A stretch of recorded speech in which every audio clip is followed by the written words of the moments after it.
Just দুনিয়া আমাদের শত্রু। কোন দুনিয়া?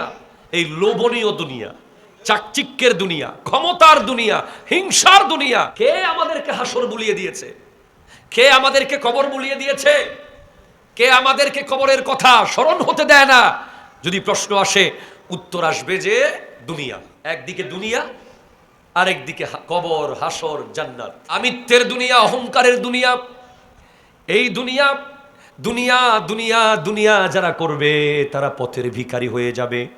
আর আল্লাহ আল্লাহ আল্লাহ যারা করবে তারা দুই জগতেই কামিয়াব হয়ে যাবে। বলে এক মানুষের নাকি মন চাইছে থাই খাবার খাবে, মানে থাইল্যান্ডের খাবার আর কি।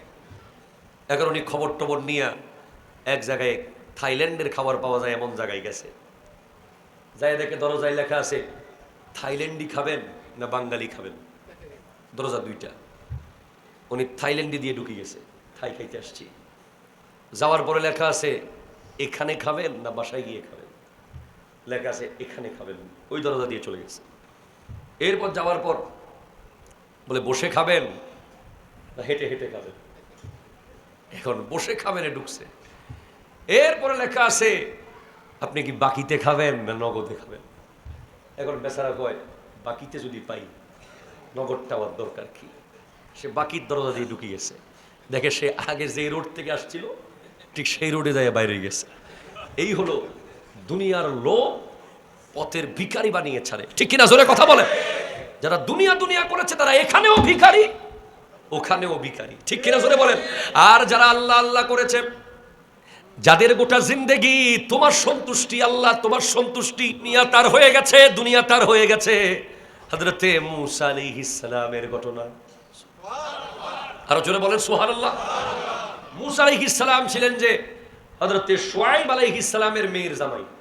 শ্বশুর শুআয়ব আলাইহিস সালাম একদিন জামাইরে কয় আমার কিছু ছাগল আছে, একটু তুমি নিয়ে যাও, একটু ঘাস টাস খাওয়াও। আল্লাহর বড় বড় নবীরা ছাগলকে সময় দিয়েছেন। কেউ সেলাই কাজ করেছেন, কেউ নৌকা বানিয়েছেন, কেউ লোহার বর্ম বানিয়েছেন।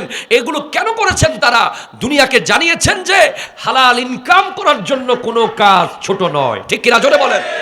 হালাল ইনকাম করার জন্য কোনো কাজ ছোট নয়। তুমি হালাল খাওয়ার জন্য যে কোনো কাজ করতে পারো, ভালো কাজ, সেটা ছোট হোক বড় হোক। তোমাকে এসিওয়ালা অফিসে গিয়ে বড় অফিসার হতে হবে এমন কোনো কথা নাই। তুমি ছাগল পালতে পারো যদি তুমি হালাল ইনকামের তালাশ করো। ঠিক কিনা জোরে বলে?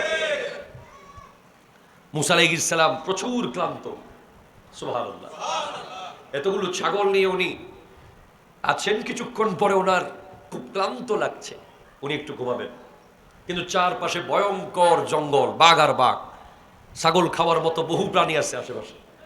এখন মূসা আলাইহিস সালাম কি করবেন? সাথে কোনো খাদেমও নাই, পিএসও নাই। ওনার একটাই খাদেম, একটাই পিএস, লাঠি। একটা জোরে বলেন সুবহানাল্লাহ।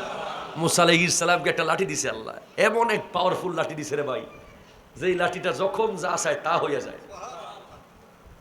এখন মূসা আলাইহিস সালাম জানে যে আমি তো আল্লাহর, আল্লাহ তো আমার, আমি তো কলিমুল্লাহ। জোরে বলেন সুবহানাল্লাহ। বলে আল্লাহ আমি ঘুমাবো। হাই হাই, তুমি ঘুমাইবা? হ্যাঁ আল্লাহ আমি ঘুমাবো, তুমি একটু আমার সামনে দেখো। একটু জোরে বলেন সুবহানাল্লাহ। High high high. বলে আল্লাহ তোমার কাছে রেখে গেলাম, ঘুমাইতেছি। এখন মূসা আলাইহিস সালাম ঘুমাই গেছে।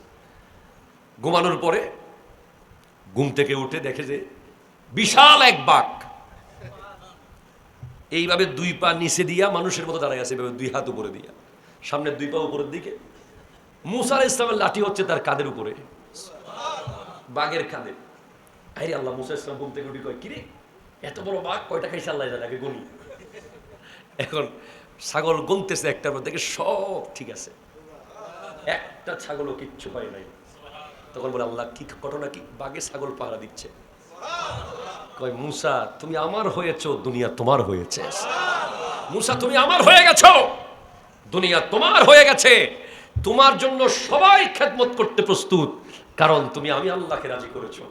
আর আমি আল্লাহ দুনিয়ার সমস্ত পশু পাখি বৃক্ষলতা কীট পতঙ্গ সবার অন্তরে তোমার মোহব্বত ঢুকিয়ে দিয়েছি। তুমি চাইলে আরো ঘুমাইতে পারবা, বাঘ আরো পাহারা দিবে। জোরে বলেন সুবহানাল্লাহ। এই যে গতকাল আমি মাহফিলে গেলাম, একজন যুবককে দেখলাম যে তাদেরকে কবরের কথা বলি, হাসরের কথা বলি, আগুনের কথা বলি, এত ভয়ঙ্কর ভয়ঙ্কর কথা বলি, না এরা হাসবে, এরা ঠাট্টা করবে, এরা মজাক করবে। এদের কাছে ওয়াজ মাহফিল, কোরআনের তাফসির, এদের কাছে কবর হাসরের কোনো সুদবুত নাই। এমন একটা জেনারেশন বর্তমানে ক্রিয়েট হচ্ছে যারা সার্বক্ষণিক শুধু মজা আর মজা। কথা কোন ঠিক কিনা জোরে বলেন? মজা আর মজা। এদের মধ্যে আল্লাহ রসুল ভয় এদের মধ্যে নাই কোনো। দুনিয়ার কিসের চিন্তা করে এরা কি করতে চায়, এরা কোথায় যাবে, আয় হায় হায় আমরা বুঝতে পারতেছি না। আমার নবী স্পষ্ট জানিয়েছেন, আল্লাহু আকবার আল্লাহু আকবার। হযরতে ইবনে মাসউদ রাদিয়াল্লাহু তাআলা আন থেকে বর্ণিত, কিয়ামতের দিন জাহান্নামকে এমন অবস্থায় টেনে নিয়ে যাওয়া হবে যে তার ৭০,০০০ লাগাম, কয় হাজার? ৭০,০০০ লাগাম হবে। প্রতিটি লাগামের সাথে ৭০,০০০ ফেরেশতা থাকবে। আল্লাহু আকবার জোরে বলেন। এই জাহান্নামকে টেনে বিচারের মাঠে নেওয়া হবে। আপনি বুঝতে পারতেছেন এই জাহান্নামের সাইজ কত বড়, এই জাহান্নামের বিগনেস কত। ৭০,০০০ লাগাম দিয়ে বাঁধা আছে, প্রতিটা লাগাম আবার ৭০,০০০ ফেরেশতা ধরে রাখছে। এত বড় জাহান্নাম। আমাদের যুবক ভাইরা মনে করছে এগুলো কিচ্ছু না, সারাক্ষণ রং তামাশা, খেলা, গেম, মেলা, খেলা মেলা, আনন্দ ফুর্তি উদযাপন এগুলোর মধ্যে আছে। তারা যে কবরে যাবে, হাসরে যাবে, তাদেরকে যে আল্লাহর সামনে দাঁড়াতে হবে সব ভুলে গেছে। ঠিক কিনা জোরে কথা বলে?